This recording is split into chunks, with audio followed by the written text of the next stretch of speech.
Pensemos en la siguiente escena. Alguien va a una cafetería local, pide un simple americano y saca el teléfono para pagar usando esta famosa moneda revolucionaria del futuro. Suena increíblemente moderno, ¿no? Totalmente sin fricciones. Exacto, esa es la fachada. Pero lo que la pantalla no dice es que detrás de escena, la red matemática que procesa esa única compra acaba de consumir la misma cantidad de electricidad que usa una casa promedio durante 1 mes y medio entero. ¡Wow! 43 días. Sí, 43 días de energía eléctrica quemados en el ciberespacio solo para que te entreguen un café. O sea, esa es la cruda y fascinante realidad matemática en la que estamos parados hoy. Es una imagen brutal, la verdad, pero absolutamente necesaria para entender de qué estamos hablando. Porque, atravesamos un momento donde el ecosistema financiero parece haber perdido la cabeza colectivamente. Totalmente. Por un lado, tienes defensores que juran que estamos ante el mayor descubrimiento desde la invención de la rueda. Y por otro, tienes a críticos tradicionales que lo miran como si fuera, digamos, la ilusión masiva más cara de la historia humana. Y justo por eso, la misión de esta inmersión profunda hoy es cortar de raíz todo ese ruido publicitario. Queremos apartar los memes de perritos, ignorar la histeria de los foros y tratar de entender los mecanismos reales que operan debajo del capó. Ajá, ir a los datos puros. Exactamente. Vamos a basarnos estrictamente en una montaña de fuentes que tenemos sobre la mesa. Tenemos desde informes económicos despiadados y análisis de críticos feroces, hasta los documentos técnicos y las defensas más articuladas que provienen desde dentro del ecosistema. Y creo que vale la pena aclarar para quienes nos escuchan que la meta de esta exploración no es tomar partido por ninguna tribu financiera. O sea, vamos a reportar y analizar los argumentos de todas estas fuentes para exponer las ideas centrales. Sin endosar ninguna postura política, claro. Exacto, nada de bandos. Queremos entender el cómo y el por qué funciona o por qué falla esta maquinaria. Ok, vamos a desempacar esto. Saltémonos la lección de historia de Wikipedia porque a estas alturas nuestra audiencia no necesita que le contemos el cuento de Satoshi Nakamoto en 2008. Ya todos se saben esa parte. Claro, todos conocemos la premisa original del documento técnico. Crear un sistema de dinero digital directo, de persona a persona, libre del control de los bancos centrales. Una idea utópica y hermosa sobre el papel. El problema surge cuando chocamos ese documento de 14 páginas contra el muro de ladrillos que es la economía global del mundo real. Y es un golpe duro. Es un choque violento, sí, porque la economía tradicional tiene reglas inquebrantables. Para que cualquier cosa sea considerada dinero funcional, no basta con la voluntad popular. Debe pasar 3 pruebas estructurales críticas. Recuérdanos cuáles son. Primero, funcionar como un medio de cambio eficiente. Segundo, ser una unidad de cuenta donde la sociedad mida sus precios. Y tercero, actuar como una reserva de valor estable a lo largo del tiempo. Y según las fuentes, si revisamos los análisis económicos, el protocolo reprueba las 3 pruebas de manera bastante espectacular. Hablemos de los mecanismos de ese fracaso, empezando por el medio de cambio. Digo, si el objetivo es reemplazar al sistema financiero, pues tienes que ser capaz de procesar el volumen de transacciones del planeta. Lógico. La red de Visa procesa sin despeinarse unas 65,000 transacciones por segundo. La red principal de esta maravilla tecnológica procesa a duras penas unas 500,000 transacciones, pero al día. Es una diferencia abismal. Todo el volumen diario del ecosistema podría ser absorbido y procesado por Visa en el tiempo que alguien tarde en amarrarse los zapatos. Es casi cómico. Lo es, pero la razón de esa ineficiencia no es un error de código, es una decisión de diseño. O sea, el sistema exige que miles de computadoras alrededor del mundo lleguen a un consenso resolviendo acertijos criptográficos para validar un bloque de transacciones. El famoso proceso de minería. Exactamente. Ese proceso lento y pesado es lo que garantiza que nadie falsifique las cuentas. La seguridad extrema se paga con una lentitud extrema. Y por eso tenemos esa métrica monstruosa de la que hablabas al principio. Gastar semanas de energía para validar un pago en una cafetería, lo cual destruye totalmente la segunda prueba, la unidad de cuenta. Absolutamente nadie en su sano juicio valora las cosas usando esta red. Nadie pone los precios así. Claro, si alguien va a comprar un auto en una concesionaria que supuestamente acepta cripto, el auto no cuesta 2 monedas digitales fijos todo el año. Cuesta, no sé, $30,000. El sistema de la tienda simplemente hace una conversión matemática rápida de dólares a cripto en el milisegundo exacto del pago. Sí, la moneda digital no está midiendo el valor de la economía. Exacto, es solo un conducto momentáneo, un traductor temporal que desaparece en cuanto se confirma el pago. Lo que nos deja con la estocada final, que es la reserva de valor. Una reserva de valor requiere previsibilidad. O sea, para planificar los costos operativos de una empresa a 5 años o los ahorros universitarios de una familia, necesitas saber que el poder adquisitivo de tu dinero no se va a evaporar mientras duermes. Y la volatilidad aquí es de terror. Totalmente. Los gráficos históricos muestran desplomes violentos, a veces del 20% en un solo mes. Es imposible construir un sistema de precios estable sobre un activo que se comporta como una montaña rusa emocional. Bueno, si la matemática pura nos dice que esto, como efectivo, es un desastre logístico, me surge una duda lógica ineludible.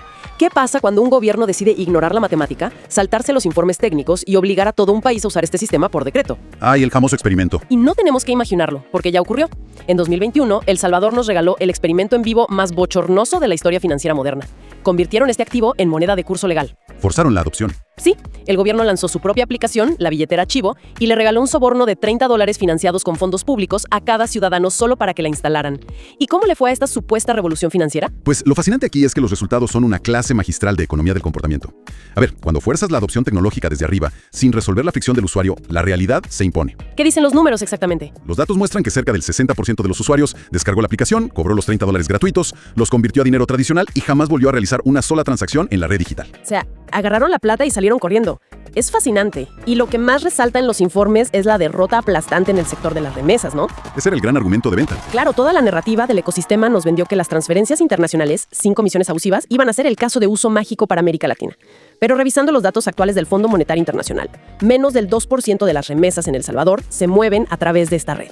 Menos del 2%. Increíble. A pesar de tener la tecnología instalada en sus teléfonos, el 98% de la población prefiere hacer fila, pagar la comisión del banco, con tal de tener billetes reales en la mano. La lección ahí es profunda, ¿eh? Las encuestas reflejan que más del 66% de la población lo considera un proyecto fallido. La tecnología puede ser innovadora, pero si le añade volatilidad y complejidad a una persona que vive con un presupuesto ajustado, el sistema tradicional sigue ganando. Gana por goleada, con todos sus defectos y comisiones. Pero a ver, pongamos las cartas sobre la mesa. Si no sirve para hacer las compras del supermercado, si fracasa espectacularmente en las remesas masivas y no puedes medir los precios con ella, ¿de dónde diablos sale su valor multimillonario? Esa es la pregunta del millón, literalmente. Hoy cotiza como uno de los activos más valiosos del planeta. Y aquí es donde las fuentes más críticas introducen una de mis teorías financieras favoritas, la teoría del más tonto. O bueno, el juego de la papa caliente. Granja que produce toneladas de trigo al año o una empresa de software que genera millones en suscripciones. Esta red no produce absolutamente nada físico. Exacto. No produce ningún flujo de caja, no genera dividendos. Los críticos afirman que el precio sube impulsado puramente por la esperanza de que mañana aparecerá alguien más tonto en el mercado dispuesto a pagar un precio más alto por esa misma línea de código. Básicamente es una narrativa de marketing perpetua. Se inventan términos como oro digital o cobertura contra la inflación para crear un espejismo psicológico. Mantienen a la gente sosteniendo la papa caliente porque creen que alguien más rico vendrá a comprarla. Manteniendo la ilusión viva. Sí, y el peligro inminente es que el día que la música se detenga y dejen de entrar nuevos compradores con dinero fresco, no hay ningún valor fundamental que soporte el precio. Los detractores sostienen exactamente eso. Sin embargo, si conectamos esto con el panorama general y queremos ser rigurosos con los datos, hay una defensa técnica muy estructurada frente a esa acusación de que todo es aire caliente. A ver, ¿cuál es el argumento de los defensores? Quienes defienden el ecosistema explican que el valor intrínseco sí existe, pero no se mide en flujo de caja corporativo. Se mide en resistencia a la censura y en escasez algorítmica. Explícanos ese mecanismo, porque me suena a jerga de programador.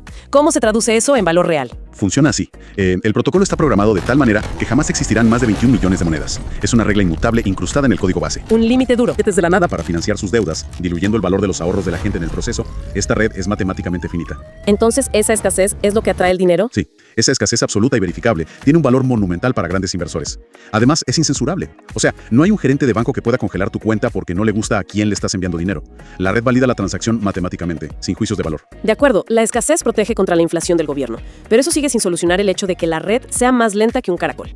Mencionan en los reportes algo llamado Lightning Network como la gran salvación técnica, pero me suena a ponerle una curita a una pierna rota. Bueno, la Lightning Network es en realidad una solución de ingeniería bastante elegante, lo que se conoce como una solución de capa 2. ¿Y cómo funciona? Para entender su mecanismo, imaginemos que un grupo va a un bar.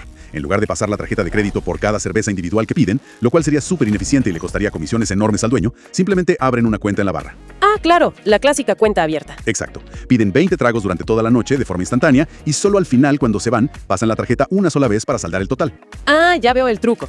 Entonces, en lugar de saturar la base de datos principal con compras de $3, la gente abre estos canales paralelos. Exactamente la misma lógica. Dos personas o empresas abren un canal en la Lightning Network, intercambian miles de microtransacciones al instante y con comisiones de fracciones de centavo, y solo registran el saldo final en la lenta y pesada cadena de bloques principal. Interesante. Es una muestra empírica de que la tecnología sigue evolucionando para intentar recuperar su utilidad como medio de cambio, aunque hay que admitir que la adopción de esta segunda capa sigue siendo bastante compleja para el usuario promedio. Y aquí es donde se pone realmente interesante, y entramos en terreno minado. Porque incluso si la tecnología está evolucionando y la escasez es real, es imposible hablar de este tema sin enfrentar el gran problema del que nadie quiere hablar, los escándalos masivos y la toxicidad financiera. Un tema ineludible en las fuentes. Sí, muchos analistas tradicionales miran todo el ecosistema y afirman categóricamente que es un esquema Ponzi glorificado. Toma, por ejemplo, la narrativa central de la descentralización. Te venden que es el dinero del pueblo, una revolución contra Wall Street.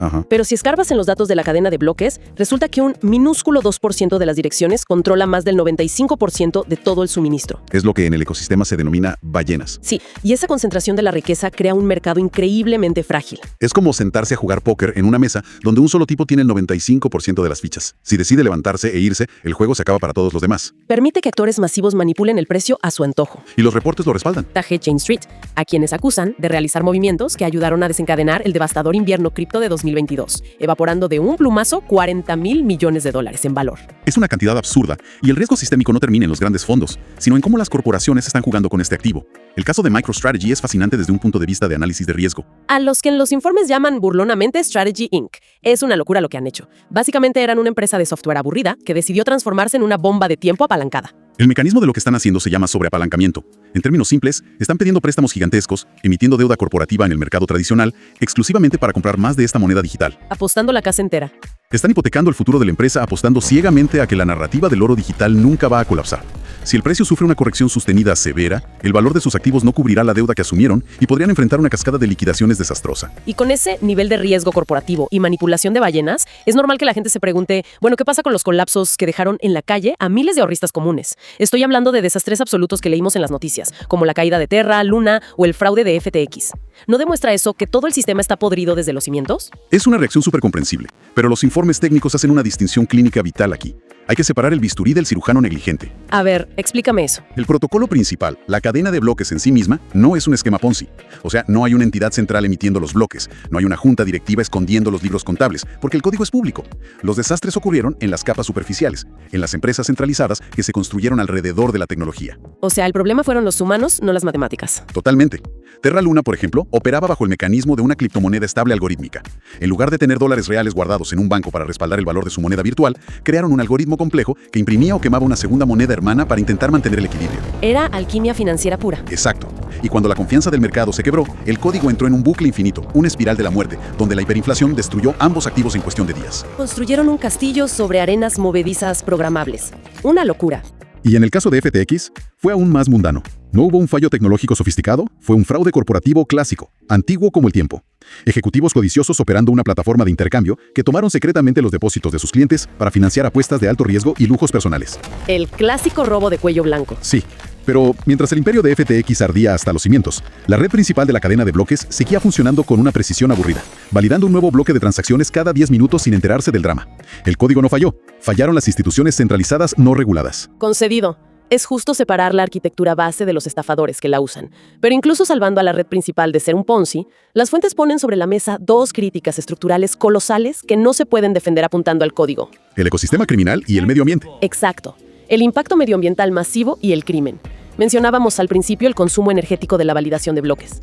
Estamos hablando de una red digital que consume la misma electricidad anual que naciones enteras, como Ucrania o Malasia. Y sobre la reputación criminal, no podemos ignorar que el primer momento donde esta moneda tuvo utilidad real fue impulsando el mercado negro de Silk Road, financiando narcotráfico en la Internet profunda. Esto plantea una pregunta importante porque son las dos críticas más persistentes y las más difíciles de navegar. Sin embargo, el análisis de los datos forenses modernos pinta un cuadro muy diferente al de hace 10 años. Las firmas de análisis de seguridad cibernética calculan que el volumen total de transacciones asociadas a crímenes en la cadena de bloques hoy representa apenas un 1% de toda la actividad. Pero eso suena a que intentan minimizar el problema. O sea, un 1% de billones de dólares sigue siendo una cantidad absurda de financiamiento ilícito. Lo es, indudablemente. Pero las fuentes comparan esa métrica con el ecosistema tradicional. Se estima que cerca del 40% del dinero fiat en efectivo, los billetes físicos de $100 que circulan, se utiliza para evasión fiscal, sobornos o lavado de dinero. Claro, el maletín lleno de efectivo de toda la vida. Y aquí hay una diferencia de mecanismo crucial. El efectivo en maletines es anónimo e indetectable. En cambio, esta red funciona como un libro de contabilidad público y permanente. Cada centavo deja un rastro imborrable en Internet. Todo queda registrado. Irónicamente, es una tecnología terrible para los criminales profesionales. De hecho, ha permitido a las agencias gubernamentales rastrear y confiscar fondos con una precisión que sería imposible con cuentas bancarias en paraísos fiscales. Claro, el criminal novato se cree invisible, pero está firmando digitalmente cada movimiento ilegal frente a todo el planeta. Tiene sentido. Pero ¿qué pasa con el argumento ambiental? ¿Cómo justificas usar la red eléctrica de un país para mover líneas de código? La defensa de la industria se basa en la migración energética. Los reportes estiman que para mediados de 2022, cerca del 60% de las operaciones de minería ya estaban utilizando fuentes de energía renovable o capitalizando energía residual, como el gas natural que las petroleras queman al aire libre por no poder almacenarlo. Reutilizando lo que sobra. Argumentan que el sistema actúa como un comprador de energía de último recurso, monetizando electricidad que de otra forma se desperdiciaría. Pero espera, ahí hay una trampa lógica enorme en ese argumento.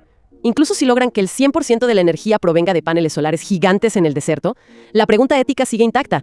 ¿No es un desperdicio absoluto a nivel civilización utilizar toda esa infraestructura verde para que miles de computadoras adivinen números aleatorios? Es un punto de vista muy válido. O sea, ¿no deberíamos inyectar esa energía limpia en nuestra red pública para iluminar hospitales, calentar hogares y abaratar los costos de vida, en lugar de sostener una moneda especulativa? Ese es el núcleo del debate. Y la verdad, no hay una respuesta técnica para ello, porque es un debate de prioridades globales. Quienes viven bajo regímenes autoritarios te dirán que el costo energético vale totalmente la pena para tener una red financiera resistente a la confiscación. ¿Y los que no? Quienes viven en países desarrollados con inflación controlada te dirán que es un crimen ambiental injustificable. Entonces, ¿qué significa todo esto? Después de diseccionar los datos, la tecnología y el drama corporativo, parece que estamos frente a una bestia de dos cabezas. Buena analogía. Por un lado, la promesa inicial de ser un dinero cotidiano, rápido y barato para comprar el pan, simplemente fracasó por las propias limitaciones matemáticas de su diseño. Pero, por otro lado, mutó y sobrevivió.